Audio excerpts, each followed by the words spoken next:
सब भाइयों का बहुत बहुत शुक्रिया कि आप शॉर्ट नोटिस पे यहाँ पे एक कम्युनिटी जो सिख कोऑर्डिनेशन कमेटी है, जिसको हम जम्मू कश्मीर की, जिसको हम रिप्रेजेंट करते हैं, उनको उनकी प्रेस कॉन्फ्रेंस को कवर करने आए। आपका तहे दिल से शुक्रगुजार हूँ। मेरे साथ एडवोकेट विक्रमजीत सिंह जी हैं, ये एडवाइज़र हैं सिख कोऑर्डिनेशन कमेटी के। मेरे साथ हरजीत सिंह जी ड्यूक हैं, ये मेंबर हैं कोऑर्डिनेशन कमेटी के। भूपिंदर सिंह जी पीछे हैं हमारे, ये गुरुद्वारा जीपीसी के जॉइंट सेक्रेटरी हैं और मेंबर हैं कोऑर्डिनेशन कमेटी के। हमारे यूएसएफ के प्रेसिडेंट साहब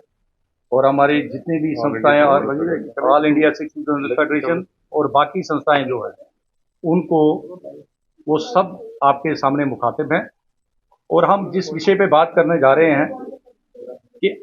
आपने सुना होगा कि एलजी एडमिनिस्ट्रेशन ने जिस चीज़ की डिमांड सिखों की बहुत उर्से से रही है कि जिस तरह मुस्लिम भाई, उनका अपना एक लॉ था, जो मैरिज एक्ट उनका था, एक मुस्लिम लॉ था, और हम आज तक हिंदू मैरिज एक्ट के तहत हम लोगों को ट्रीट किया जाता है। और यहाँ की गवर्नर एडमिनिस्ट्रेशन ने, एलजी साहब ने एक अच्छा कदम उठाया और इस जो एक्ट है जो अभी तैयार किया गया, जिसको हम जो अभी तैयार किया गया और उसको यहाँ पे लागू किया गया, जो सिखों का अपनी एक पहचान है। और जब भी हमारा मैरिज का कोई भी सिलसिला या मैरिज रजिस्टर्ड होती है, वो अब आनंद मैरिज एक्ट के तहत होगी। तो हम सबसे पहले एलजी एडमिनिस्ट्रेशन का और एलजी साहब का बहुत बहुत शुक्रिया अदा करते हैं। उसके साथ साथ इस कोऑर्डिनेशन कमेटी के अंदर बहुत सारे मसले मसाइल जो हैं वो एलजी एडमिनिस्ट्रेशन के सामने रखे गए हैं, जिसमें पहली कड़ी ये आनंद मैरिज एक्ट जो था, इसकी नोटिफिकेशन गैजेट में आ जाएगी। और जो जब भी अब मैरिज कोई भी हमारी कम्युनिटी से कोई भी मैरिज करता है तो ये इस एक्ट के तहत ही उसकी मैरिज होगी। दूसरी बात, इस कोऑर्डिनेशन कमेटी का मकसद जम्मू कश्मीर के जो सिख हैं, चाहे वो कोई भी संस्था हो, ये उनके मसले मसाइल लेके सरकार तक पहुंचाना। गुरुद्वारा इंतजामात जो हैं, उनकी गुरुद्वारा जीपीसीज बनी हमारी, वो देख रहे हैं। और हमारी कोशिश ये रहती है कि हम सरकार तक अपने मसले मसाइल पहुंचा के और उनको किसी न किसी तरीके, जिस तरह आनंद मैरिज एक्ट पास हुआ, और ये मसले जो हैं हमारे हल हों। जिसमें एक बहुत धीराना मांग हमारी है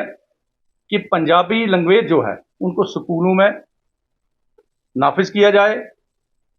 प्राइवेट स्कूल और सरकारी स्कूल में हम ये चाहते हैं कि 5वीं जमात के बच्चों से लेकर और पहली जमात के बच्चों तक इसको लागू किया जाए, ताकि एक लैंग्वेज जो हमारी है, जो पंजाबी, जिसको हम गुरमुखी कहते हैं, वो बच्चों को पढ़ाई जाए, ताकि वो रिलीजियसली एप्लीकेबल हम पे होती है और वो भी जाके उस पढ़ाई को करें और अपना जो धर्म है उसको अच्छे तरीके से आगे विचार कर सकें और उसको चलाने की कोशिश करें, जो आने वाली पीढ़ी है। तीसरा मसला हमारा ये था, और ये भी हमने गवर्नर साहब के सामने रखा हुआ है। तीसरा हमारा ये था कि पब्लिक सर्विस कमीशन का मेंबर, जो बहुत देर से अभी हमारे कोई भी हमारी कम्युनिटी से नहीं है, और वो डिमांड भी जो है वो एलजी साहब के सामने है। हम उम्मीद करेंगे कि एलजी साहब जो इन डिमांड्स पे भी इनको भी हल करने की कोशिश करेंगे। और सबसे बड़ी बात यह है कि ये जो कोऑर्डिनेशन कमेटी के हमारे चेयरमैन जो अजीत सिंह जी हैं, जो ट्रांसपोर्ट के भी चेयरमैन हैं, वो इस वक्त जम्मू कश्मीर में नहीं थे, वो दिल्ली में हैं। और आप तक बात पहुंचाने के लिए हमें सिख कोऑर्डिनेशन कमेटी के चेयरमैन और पुंछ नंगाली साहब के जो मुखी हैं, महंत मंजीत सिंह, जो डिग्याना आश्रम में भी बैठते हैं, और उनके आदेश से हमने इस प्रेस कॉन्फ्रेंस को यहाँ पे बुलाया और आप लोगों को तकलीफ दी कि हम अपनी बात जो है मीडिया के माध्यम से लोगों के सामने रखें। और हम उम्मीद करते हैं कि आने वाला कल जो हो उसमें जिस तरह मुल्की सतह पे तमाम कम्युनिटीज को उनके मसले मसाइल को हल किया जाता है और जम्मू कश्मीर के अंदर भी जो माइक्रोस्कोपी माइनॉरिटी सिख कम्युनिटी है, इनके जितने भी मसले मसाइल हैं उनको हल किया जाए। बहुत बहुत शुक्रिया। ये थे सरदार सुरेंद्र सिंह भूटानी, जिनसे आपने जम्मू कश्मीर सिख कोऑर्डिनेशन कमेटी के बैनर के अंदर जो आज हम प्रेस कॉन्फ्रेंस कर रहे हैं उस हवाले से आपने सुना कि आज किस टॉपिक को लेकर हम प्रेस कॉन्फ्रेंस और आपके रूबरू हो रहे हैं। मैं सबसे पहले आप लोगों का तहे दिल से शुक्रिया अदा करता हूं, क्योंकि बड़ी शॉर्ट नोटिस पे, बहुत ही ज्यादा शॉर्ट नोटिस पे आज आप आके हमें कवर कर रहे थे। आपका एक बार फिर शुक्रिया। आज मैं आपके माध्यम के राही एलजी एडमिनिस्ट्रेशन का तहे दिल से पूरे जम्मू और कश्मीर की सिख संगत की तरफ से शुक्रिया अदा करना चाहता हूं। आज एक ऐसा इंपॉर्टेंट टॉपिक है जो हमारी लाइफ को टच कर रहा है, वो है अनंत मैरिज एक्ट। हमारी और भी, जैसे इन्होंने बताया, कि मांगे हैं, लेकिन उन मांगों के साथ साथ ये एक मांग जो थी ये पूरे हिंदुस्तान में चल रही। जैसे कि आप जानते हैं 5 अगस्त के वाक़े के बाद जब erstwhile state of Jammu and Kashmir को बाइफरकेट करके यूनियन टेरिटरी बनाया गया, तो उसमें कुछ सेंट्रल लॉज थे जो यहाँ पे एप्लीकेबल किए गए थे। उन सेंट्रल लॉज में एक लॉ ये था अनंत मैरिज एक्ट का। अनंत मैरिज एक्ट का जो प्रोविजन था वो तो यहाँ पे इन्होंने एडवांस कर दिया था, लेकिन उसके जो रूल्स थे, फॉर्मुलेशन थी, वो नहीं हुई। आज by virtue of SRO 597 government ने उन रूल्स की शक्ल की तामीर की है, जिसके तहत कि जो हमारी रिलीजियसली सरमनाइज होती है मैरिज, जिसको हम अनंत कारज कहते हैं, अनंत कारज करने के बाद जब हमें लीगली अपने मैरिज को रजिस्टर करना पड़ना था, तो हमें दूसरे एक्ट में उसको रजिस्टर करना पड़ता है। तो बड़ी देर से एक दीदाना मांग हमारी कौम की ये रही थी कि अगर हम अपना अनंत कारज कर रहे हैं तो हम अपनी मैरिज को लीगली क्यों किसी और एक्ट के तहत, या हम अपने एक्ट के तहत उसको, जो अनंत मैरिज एक्ट है, क्योंकि अनंत मैरिज एक्ट आज का नहीं है, बहुत पुराना है, तो उसके बाद इसकी जो फॉर्मुलेशन थी, रूल्स थे, वो नहीं थे। आज हमारे पास खुशनसीबी से वो rules by virtue of SRO 597 हमारे सामने आए, जिसमें कि हमारा जो अनंत कारज है that will be registered as per the Anand marriage act which has been made applicable to the Union Territory of Jammu and Kashmir. Now the rules have been formulated, जिसमें बाकायदा जब हम मैरिज करेंगे, अनंत कारज हमारा अपना रिलीजियसली करेंगे, तो उसको अगर रजिस्टर करना है कोर्ट में, उसके लिए हमारे लिए एक बाकायदा रूल्स ड्राफ्ट किए गए। तहसीलदार साहब को उसमें एज ए रजिस्ट्रार डिप्यूट किया गया, हमने कहाँ पे अपनी मैरिज रजिस्टर करनी है, प्रोसीजर क्या होगा, प्रोसेस क्या होगा, डेफिनेशन क्लॉज क्या होंगे हमारे, who will be eligible to get registered as under this Anand Marriage Act. So everything has been defined. एक मेमोरेंडम तैयार किए गए कि हमने कैसे अप्लाई करना है, क्या इसके प्रोविजंस रहेंगे, क्या इसकी फी रहेगी, कितनी देर में इसकी लिमिटेशन है। तो आज हम ये कह सकते हैं कि इस एक्ट को वाकई तौर पे जमीनी सतह पे जो है वो लागू किया गया है, और हमें आज इस बात को लेकर भी एक बहुत बड़ी खुशी है कि जो हमारी मांगों में से एक मांग, जो बड़ी एक हमारे सोल को टच कर रही थी, ये अनंत मैरिज एक्ट को लेकर, आज वो मांग हमारी पूरी हुई है। और उसको लेकर